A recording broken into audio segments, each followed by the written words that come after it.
Hey guys, I first want to say thank you so much for agreeing to be a Fusion group leader this year. I know that it is a big commitment to say that you're going to be here on a weekly basis to meet with students and talk about their faith and their problems and their crazy antics, but we so appreciate you agreeing to make that commitment to them as well as to our ministry. I just wanted to take this time at the beginning of the semester to kind of encourage y'all and just give y'all a few pointers as you're beginning out the school year. This is a great time to reset up your Fusion group, to restructure it, reformat it, to make sure it has some focus.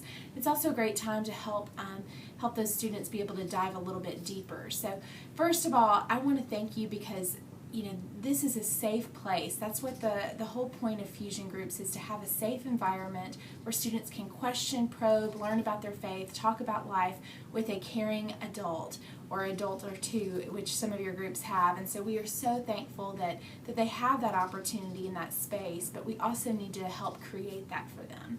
A few expectations I have for you guys this semester. One is that I expect you to contact the students. If you notice that a student is missing for 2 or 3 weeks in a row, I'm going to see that and I'm going to say, hey, where is this child? And I want you to be able to say to me, hey, Caroline, they have basketball practice and it's the same time as Fusion. Or if you notice that they're gone, I want you to text them. I want you to Facebook them. I want you to tweet them or Instagram them, whatever they do. Email their parents. Say, hey, is everything okay with so-and-so?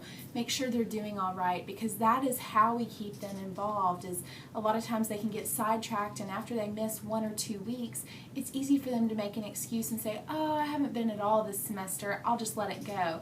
But if they know that someone cares about them and has missed them, or even that other students in their group has missed them, they will make sure to come back. So we want to make sure that we are contacting our students.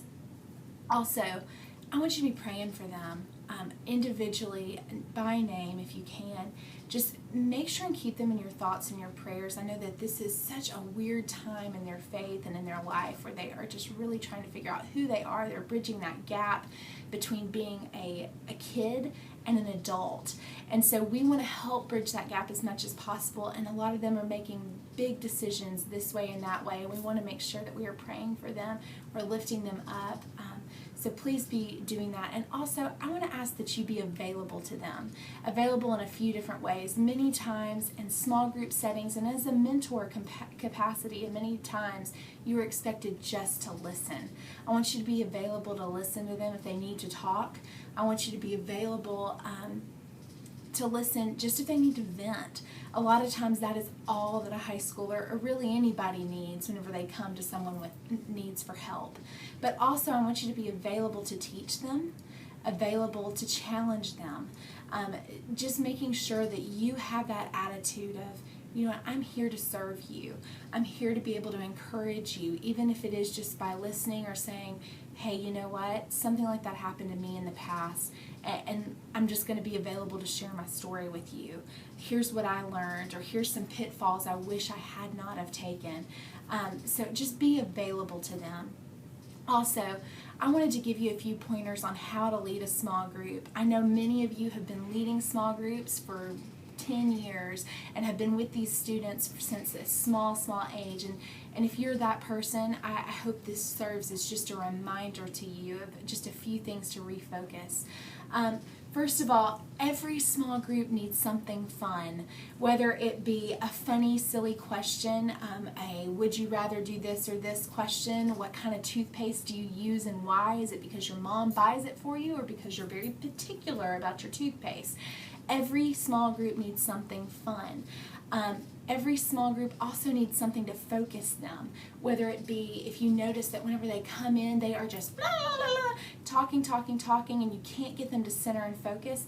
Many times prayer is a good way to do that, whether you say, okay guys, I want you to put your cell phones down, I want you to put them in the center of the table, we're going to, for 10 minutes, we're going to be here. We're all going to be here right with each other.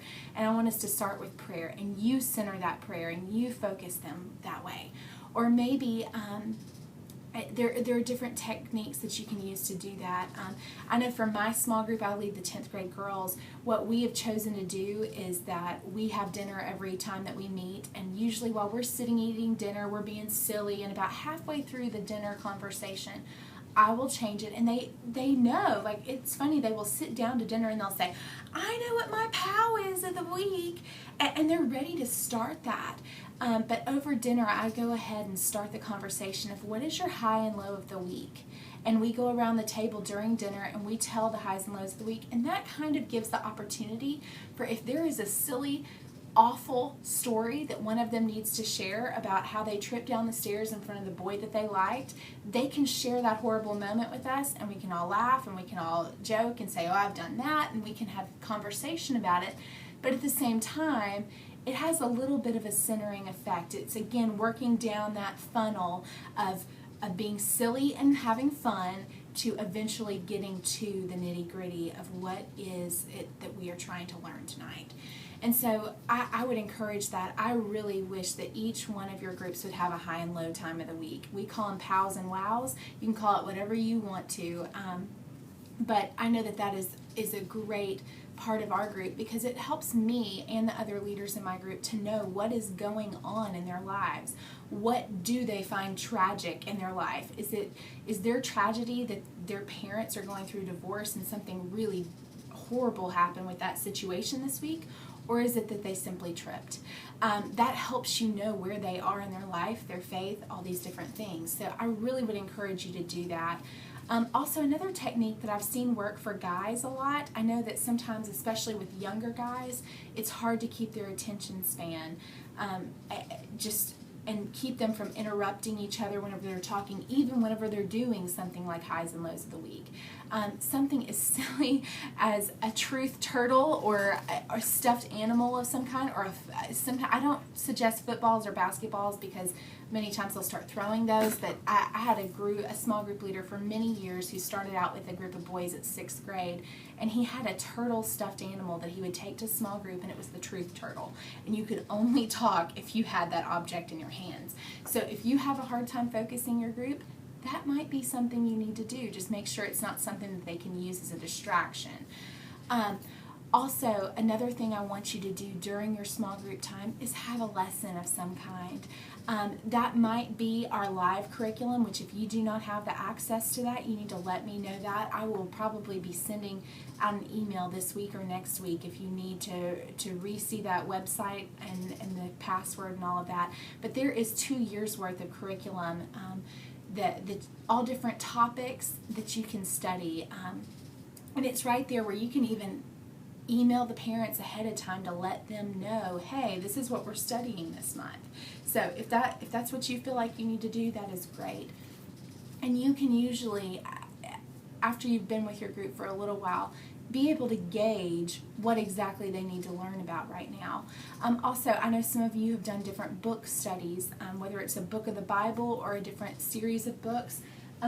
I just picked up a few books the other day that are pretty good. I know my group is about to start one called Head to Toe Soul Makeover, and it's just really talking about making over the heart.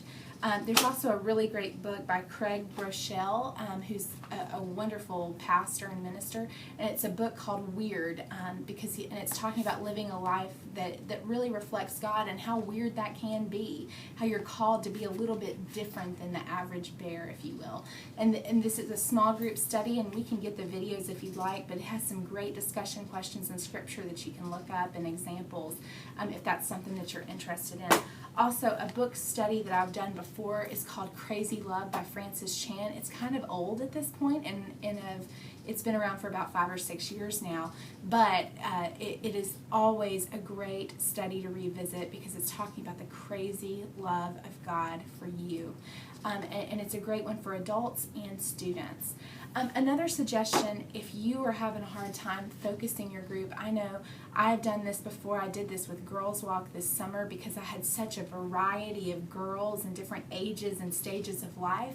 You know, those simple like Jesus Calling books that are or His Utmost for His Highest books that are just simple little 2-page devotionals that you read in the morning or at night.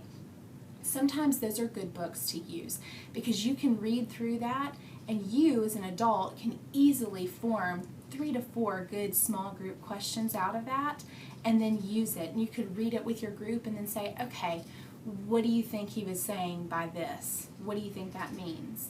And just remember, in small group, it is okay to have silence. You know, most students, it takes them about 30 seconds to really process the question. I know I'm really bad about, I need to hear the question 2 to 3 times before I can really wrap my mind around it. So just keep that in mind. Don't be afraid of it. Sit in it, wait in it, and say, okay, I'm waiting. And also, every small group time needs to have prayer of some kind. I always encourage a time of prayer where you pray and a time of prayer where they're praying. That may look different ways. Be creative with it. It might mean that I've told my girls before, I've said, listen, I want you, I appreciate the prayer request for your next door neighbor's dog. That's a great thing. If you care about it, I care about it. But ultimately, I want to know what's going on in your life. I want you to tell me one word of something that you need prayer for, even if it's math or family or any one of those things. But get them to say their one word or their thing, and then have them hold hands and ask them to pray for the person to their left or to their right and make a circle and go around, because that is a good way for them to learn how to pray out loud, yet the pressure of I'm praying my own personal stuff is off. That way they're able to pray for somebody else. They're able to practice praying out loud, and I think that's a great opportunity. Also, there's popcorn prayer. That means you all bow your heads to pray, and just anybody who has a prayer request, they say it out loud at different times. It could be that you ask one of them to pray, but if you do that, I would always warn them at the beginning of the time. Like, if you're just sitting down to your small group time, say, hey, Lisa, I would really appreciate it if you'd pray at the end of the lesson. Can you do that for me? And that way they have the whole 10 to 15 minutes to think through what they're going to say. I try to do that with scripture reading too, because I know I had a hard time learning how to read when I was younger, and sometimes students can still be a little bit apprehensive about that. So if you know that you're going to ask them to read a scripture, ask them to read it at the very beginning whenever they first get there, so they have time to look it up, read over it, think about it, or they also have time to say no and you can find somebody else. Those are just a few pointers for you guys. Every Thursday, I'm going to be sending you an email asking you who was at your group. I'm not trying to be on you, but at the same time, I want to make sure and see who's here, and that helps us be able to be in contact with students week to week to know who is falling through the cracks and who we do need to chase after. I hope this is helpful for you. Know that I am praying for you, and if there's anything I can do to help you in this ministry of Fusion, please let me know, whether it's giving you a suggestion of a book. And just know, for girls groups, I'm going to be making the rounds, come into y'all's groups every month or two, just to kind of sit in, because I want to spend time with the girls. I want to see how y'all are doing. And so don't find that offensive or like you're in trouble or anything like that. And guys, I may be asking David Thompson to come sit in on some of your groups too.